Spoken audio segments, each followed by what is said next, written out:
During World War II, Britain entered the conflict with one of the largest empires on Earth, but also one of the most confused armored doctrines. British tanks were fast, slow, lightly armed, heavily armored, sometimes brilliant, and sometimes painfully outdated. From the deserts of North Africa to the hedgerows of Normandy, British tanks fought on every major front of the war. Some became legends, others became hard lessons written in steel and fire. This is the complete story of every British tank used in World War II. At the outbreak of war in 1939, Britain relied heavily on light tanks designed during the interwar years. These vehicles were never meant to fight enemy armor. Instead, they were built for reconnaissance, scouting, and imperial policing.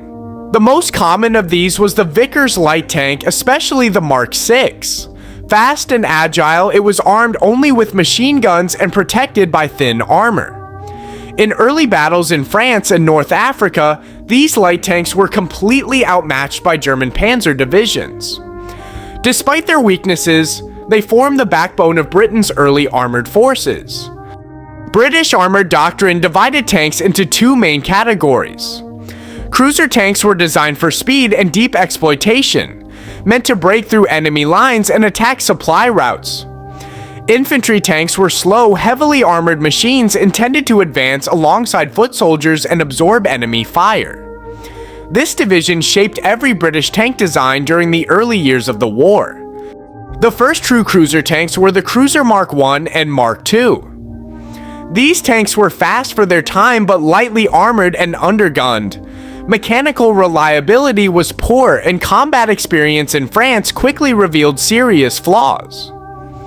While they struggled in battle, these early cruisers represented Britain's first attempt at mobile armored warfare. On the infantry side, Britain introduced the Matilda I. This tank was extremely well armored for its size, but armed with only a machine gun. It was slow, cramped, and outdated, yet its thick armor allowed it to survive encounters that destroyed other early tanks. The Matilda the Southward Meva de Tam Orn, but Noteke was a very different machine. Armed with a 2-pounder gun and protected by thick armor, it proved nearly invulnerable during early North African battles. Italian forces struggled to stop it, and even German units found it difficult to destroy without heavy anti-aircraft guns used in a ground role. German soldiers nicknamed it the Queen of the Desert. Although later anti-tank weapons reduced its effectiveness, the Matilda II played a crucial role in Britain's early survival. As the war progressed, Britain introduced the Cruiser Mark III and Mark IV. These tanks featured Christie suspension, allowing greater speed and smoother movement. However, armor remained thin, and the lack of high explosive ammunition limited their versatility. This led to one of Britain's most iconic tanks of the Desert War, the Crusader. Fast and maneuverable, it dominated early engagements in North Africa. However, reliability issues plagued it. Engines overheated, armor was insufficient, and its guns struggled against newer German tanks. Despite these flaws, the Crusader helped Britain regain momentum during a critical phase of the war. Another key design was the Valentine infantry tank. Small, slow, and cramped, the Valentine was not popular with crews. However, it was extremely reliable and easy to produce, making it one of the most widely used British tanks of the war. Valentine served in North Africa, Italy, Northwest Europe, and were sent in large numbers to the Soviet Union through Lend-Lease. Not all British tanks were successful. The Covenanter was fast on paper but suffered severe cooling problems and rarely saw combat. The Cavalier followed a similar path, quickly overshadowed by more capable designs. These tanks highlighted the growing pains of British armored development. A major turning point came with the Cromwell tank. Powered by the Rolls-Royce Meteor engine, the Cromwell was fast, reliable, and well-balanced. It became one of Britain's best cruiser tanks and saw extensive service in Normandy and across Northwest Europe. While its guns struggled against heavy German armor, its mobility made it highly effective in maneuver warfare. The Churchill infantry tanked one of the most dramatic transformations of the war. Early versions were unreliable, but constant upgrades turned it into one of Britain's most important tanks.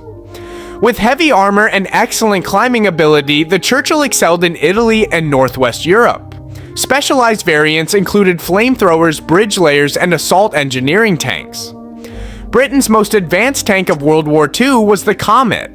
Armed with a powerful 77mm gun and featuring improved armor and mobility, the Comet could finally challenge German heavy tanks on more equal terms. Although it arrived late, it represented the future of British tank. Britain also relied heavily on American tanks through the Lend-Lease program. These included the M3 Stuart, M3 Lee, and Grant, and most importantly the M4 Sherman. The Sherman Firefly, armed with the devastating 17-pounder gun, became one of the most feared Allied tanks capable of destroying Tigers and Panthers at long range. British engineers developed a wide range of specialized armored vehicles. Mine-clearing flail tanks, flamethrowers, bridge layers, and recovery vehicles transformed armored warfare. These machines played a crucial role during D-Day and the Normandy campaign. By 1945, British tank design had evolved dramatically. From lightly armed early tanks to powerful, well-balanced machines like the Comet, Britain learned hard lessons under fire. These tanks tell a story of adaptation, innovation, and survival. World War II forced Britain to rethink armored warfare, and every tank you've seen today played a role in that transformation. If you enjoyed this complete breakdown of British tanks, leave a comment with your favorite one and subscribe for more visual encyclopedias of military history.